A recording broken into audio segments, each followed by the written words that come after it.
shoulder. His left shoulder, you see it? Maybe you should throw with his left shoulder. Maybe you should try that. All right, let's talk some basketball. One of the bright spots to come out of the bubble, clearly the Portland Trail Blazers. One of the bright spots on the Blazers, besides Dame, was Carmelo Anthony. Makes a nice return, plays really well deep into the playoffs. He quieted all the naysayers, and whether he ends up back with the Blazers, that's great. Whether, I don't know, Chris Paul comes to the Knicks and he follows him to the Knicks, and all of a sudden we get Melo back on the Knicks. Melo. Look at that guy. As the resident fitness guru, besides Brandon Marshall on this show, just take a look at what Carmelo Anthony's been up to lately. Yeah, big shots. Look at Carmelo at age 36. Brandon, am I right? For this guy in the offseason to look like that, dude, you could play anywhere you want in the NBA. You've got, he's 36. He has a two-pack. I mean, did you look that good 15 years ago, Jenna? When I'm 36, all in. The washed king. LeBron posted a picture on his Instagram with the hashtag washed king, and he clarified super washed king. LeBron made up washed king. No one said he was washed. Nobody. He made it up as fuel. I was hearing it. And he's remember when he tried to trademark Taco Tuesday? That's not his. He should trademark watching because it's his thing. And then just as an added bonus of insanity, No Chill Gilbert Arenas, our old friend.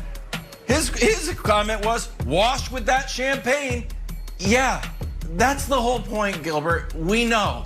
That's what he was saying. I don't need it pointed out to me that he's talking about like Gilbert Arenas thinks he's like shedding light on the situation. Little double did get there first. You're so annoying. Yeah. I can't.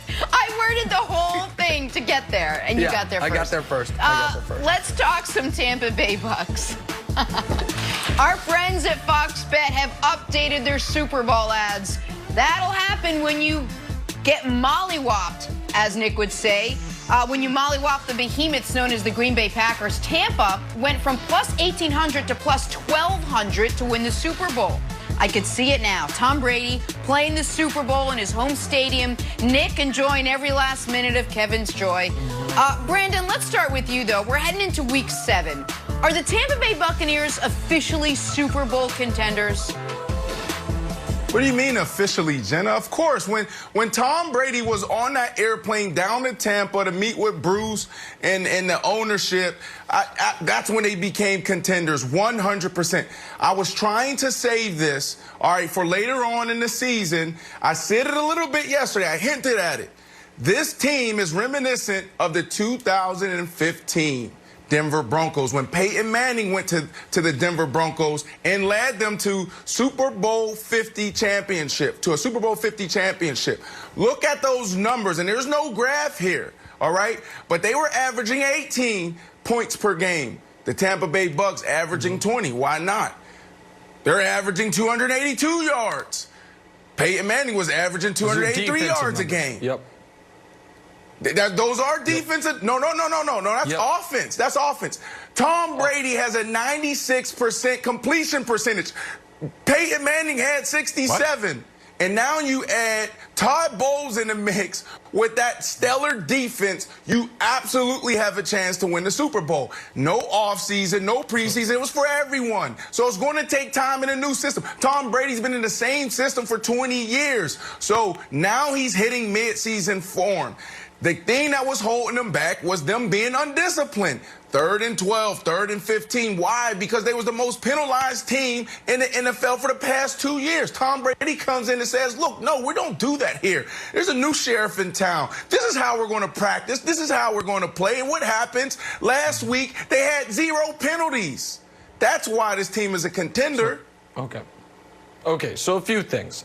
Sorry I jumped in. The points per game that you mentioned was defensive. Then you mentioned the Brady and Manning's passing yards. And then you're right, Brady's got a 96 passer rating, as you mentioned. Peyton Manning's was a 67 rating. I don't have it in front of me. I think he had 9 touchdowns, 17 picks. Manning was miserable in 2015. It's why they tried to go to Osweiler even after Manning was healthy.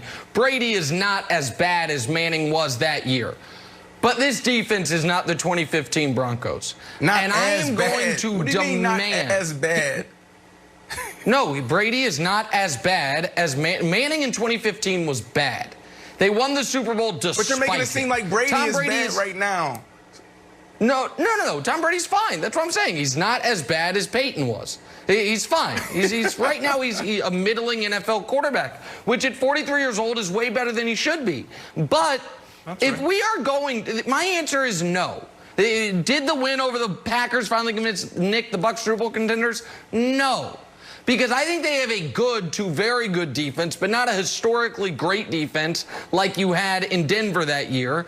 And I think Brady is going to be middling throughout the season, and much like Peyton, his last couple years in Denver, is going to actually get worse as the season goes on and as there's more wear and tear on his body.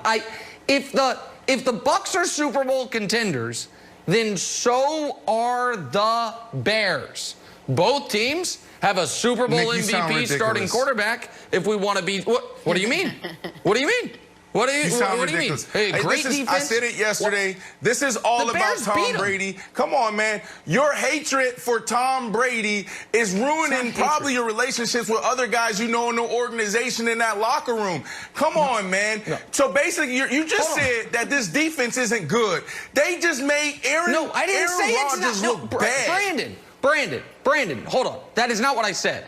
I said it is very good. I said the defense is very good. I don't think it's as good as the 2015 Broncos. I said that is exactly what I said. But I'm just curious. What is the discernible difference to you between the Bucs as contenders and the Bears as contenders? Tell me.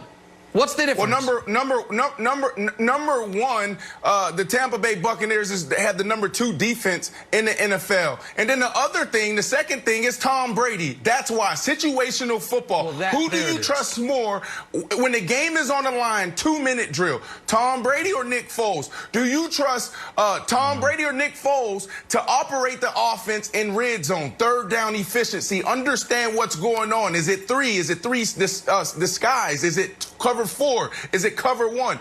I absolutely trust Tom Brady more than I trust Nick Foles. And I can't believe I'm even having this discussion and comparing these two. Tom Brady can still get it done.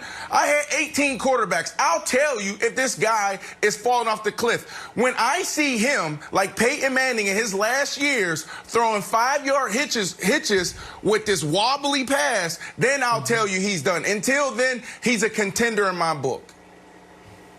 Wilds? But Brandon, I like Tom Brady. I have multiple Tom Brady tattoos up and down my spine. Starts at the top, goes all the way down and across, like the wings on my lats. Me too. But Nick Foles is 2-0 against Tom Brady. And the last time they matched up, Tom Brady's out there throwing the LeBron championship flag up and thinking that he's got 5 downs. That's right. So the argument between Nick Foles, and you're putting me in a bad spot here, but I just have to be realistic. Like, we just saw situational football. And the guy blew it. Listen, what we saw Thursday Night Football, Wilds, was Tom Brady cursing out Jensen, probably the best center in football. Why? Because of these boneheaded mistakes, putting them in 3rd and longs in positions that is impossible to overcome. And what did they do the following week? Everybody was killed. Everybody was crushing Tom Brady. Is this Jenna? You asked the question. Hey, do you want this out of your quarterback? Do people respond to this? Yes, they do, obviously. Most penalized team in the National Football League 1 week. The next week, 0. That's why they lost that game on Thursday Night Football. You're asking Tom Brady to overcome 3rd and 15? Hold on. Brandon, so you think it's fixed? The Bucs penalty issues. It's not going to rear its head again.